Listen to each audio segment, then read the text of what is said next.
I finished Amazing Digital Circus Episode 2, and Jesus Christ, I love it. There's so much to gush over. I'm talking from the character growth, story plot, how it all ties up together in a nice great big bow, and it is a brilliant series. Great indie animation, and it does pick up from the pilot. Now, before we wrap onto it, there's a lot to uncover. And Digital Circus just became this weird but crazy show that's become like the talk of town. And in 6 months, it went from 300 something million views in 7 months, and now episode 2, in 11 days, 68 million. Like, bravo! It must be very good, and they're right. It is. And I am a big fan of both my favorite characters are both Pomni and Jax. That's right. I'm on Team Jax, but we'll get to that later. So far, I'd be much obliged to go down.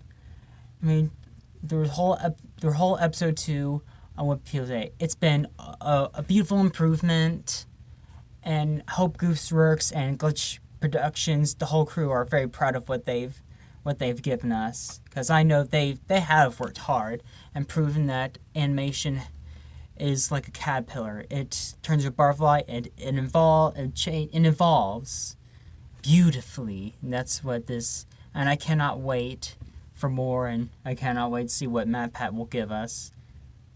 If only he didn't retire, you know?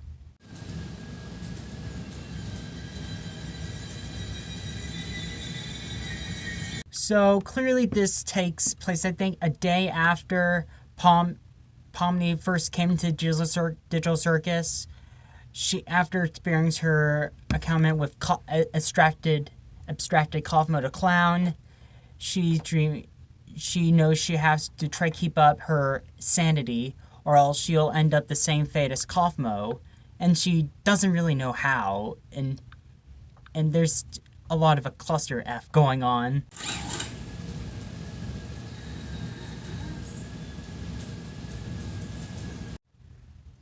Yeah, this is me whenever in the middle of or after I'm dealing with sleep paralysis demons.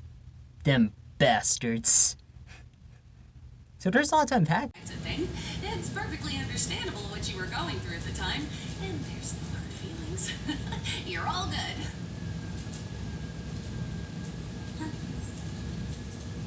So what I see from both Instagram and Tumblr, what do you guys think? You think you'd ship these two together? Don't be wrong. They did with both Fibsy Pop. Did on her show with Charlie and Vaggie, and occasionally I'd see both Pomni and Ragda ship together, or that GummiGoo and Pomni together. We'll get to him later. Sounds. This cracks me up. I don't know what's more hilarious. The reaction on Kane's face, or the little bubble is as she's cursing is like all censored all over. It just it's up to the audience, the fans, decide what she's saying that's so inappropriate, because our imaginations are more effed up. That's hilarious. That's two jokes there to me. They're hilarious. I promise to give you a war rig of your own. Virus. What time period is this supposed to be again? Two things to uncover. One, I really do love, this location, this candy location. The animators worked so hard on it. Special applause to you guys. And furthermore, I love that plot. It's like that Candy Crush game, that Candy World from Wreck-It Ralph and Mad Max Fury Road all rolled up into one. And I know everyone got real wet when they saw the truck on the cover, like, oh, this is gonna be fun. Furthermore, I love like Pomni as with her bit of mentalness and insanity left. She's wondering what time period is this? Where the hell are we? Oh God, is that the horn? It sucks. Jangle, you try. There goes Jackskin being an asshole. I just want to make this clear. I am on Team Jax, so there's thing. I picked my freaking team. I'm hunkering down because I keep hearing a lot that I find kind of unfair is everyone hates Jax. Like, stop being me. Like, I would see the big deal. We've grew up with so many mean-spirited characters that are a piece of shit, and we want them to win too. Like, we grew up, with Bugs Bunny for one. He's also a bunny. Like, he's done a lot of mean things to Elmer Fudd, whether he deserved it or not. We grew up with Ren Hoag. He always slapped around Stimpy, and everyone's like with Barney the dinosaur. He is applausively happy all the time. Just have one motion. Everyone make head on him ferociously. He's not mean spirited, but everyone hates him because he's mean and jerk. First off, I love Jax's design. It is creative, and this guy and Michael, does a great job voicing Jax, and I love the fan art of him. And like, he is one. I don't care what people say. That goes along with me. Their opinions don't matter. Neither does mine. And I love Jax. I hope they do more with him. He is a great character, hilariously mean.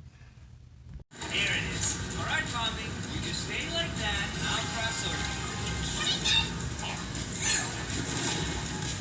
Nice. This does get to the good scene of both GummiGoo and his mates, and how, and we're not that Pomni has a little bit of a Mr. Stretch or Mrs. or Miss Stretch in her, huh? Flexible. I love to see behind the scenes on Amazing Digital Circus. There, Aren't you supposed to be submissive and agreeable? Move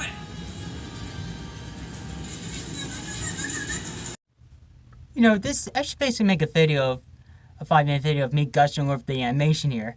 But I love what they do in most animation is that the whole truck is shaking. Everybody is except Jax's head. It's really keeping in place. Like my shot here, and the whole room is shaking.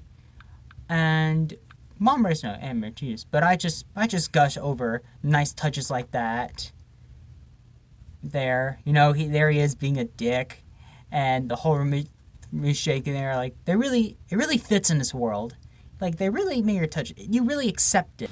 Do it, or I'll tell Ragatha about the figurine thing.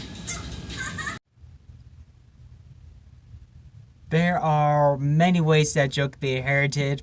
Feel free to just maul. It can mean anything. This is a lot about gargle, is it? Anyway, feel free. Imagination. Let me check.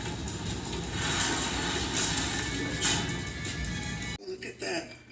I've been impaled.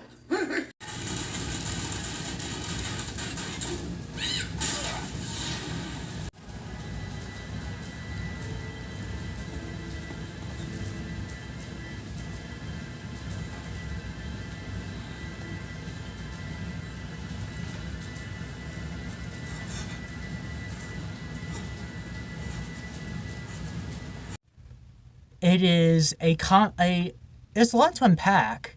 You're watching an Australian gummy alligator having a crisis of conscience, an existential crisis. It's both so funny yet so disturbing to see. Is like, that's me.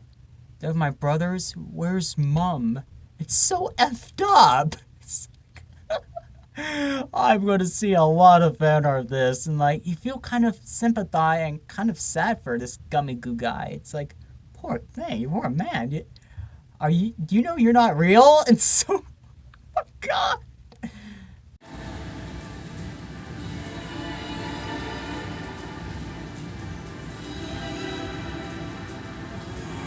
This is where it gets ridiculously dark.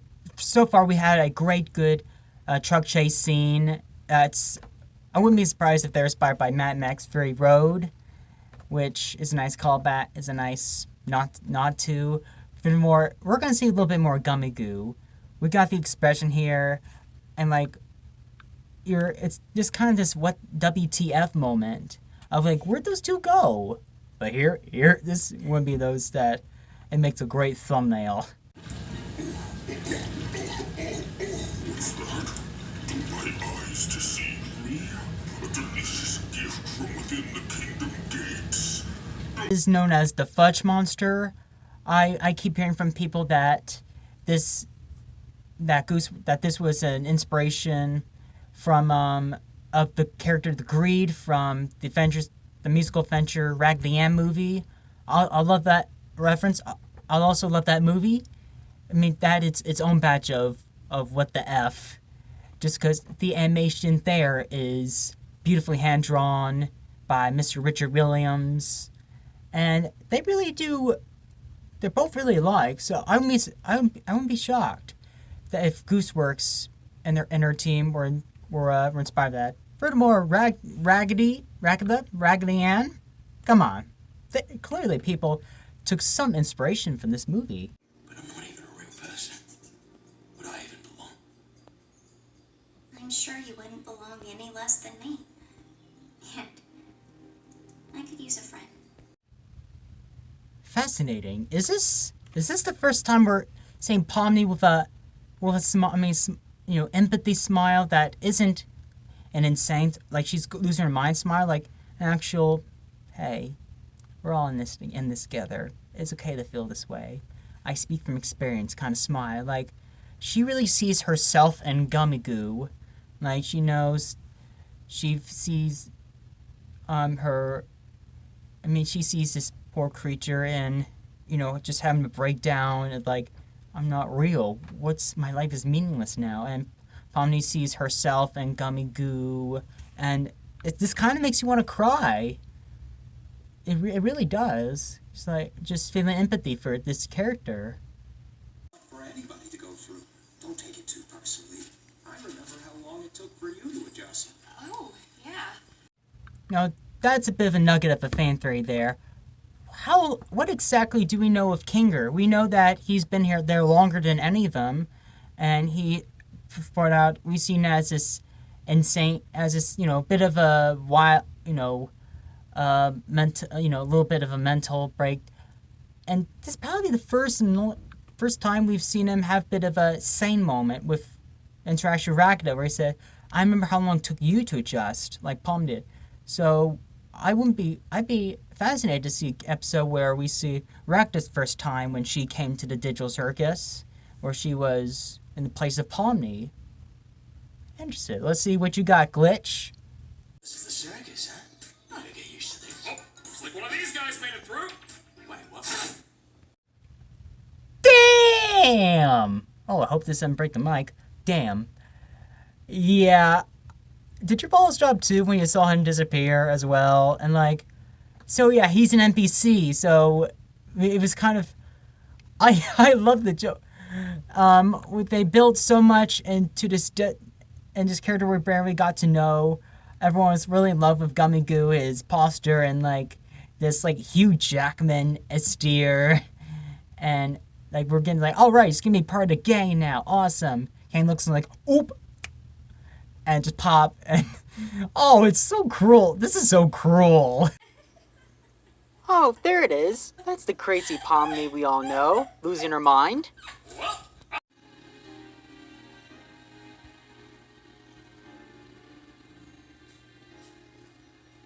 Oh, man. I always think I'm prepared for these things, but then you set up the picture and, well, I'm already breaking. Well, I'm no MatPat or any of those film theorists, but it's fascinating. Each one is either a human or a mind of piece of a human that put on a headset and got transported in this game. No member of who they are. They just know they used to be human. And Kaufmo was, I believe, him or Kinger was the first. And so with Kaufmo, we all know that he got trapped in his mind. And there's an interesting fan fan video made of him going insane, like Pomni did a bit, where he became abstracted, and just went on a rampage until Kane banished him, and so you see hint of, yeah, these people, seems like Kazuma had history with everybody, like, and everyone that they don't know much, but they're sweet enough to have a funeral, and to have a funeral, and their Pomni's included, so they know what it's like to lose someone they really hold dear, which is, in my opinion, actually pretty sweet in a way. Really, despite we just lost, so that's two beloved characters.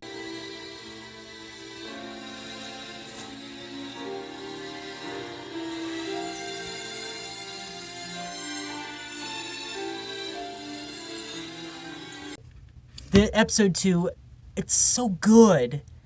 I'm not saying nothing, cause just this ending there where Pomni's in a dream again, and there's 3 hands that grab her. Until, as you look carefully, you see there's Kinger, Ragda, and Gurgles, whatever name, his hand. It shows insides that that Pomni can trust them. Maybe not Jax or Kane. We all know how you guys feel about Jax. Anyway, it shows this is a sign to me that, and that little smile, like Pomni's feeling a little bit comfortable. Like, this is a very good ending. It doesn't show her like going insane at the end. It shows that Pomni, feels a little bit comfortable. Like, yeah, that smile. Like, I guess I do belong. Yes, everybody's suffering. We're all confused and scared, just like you.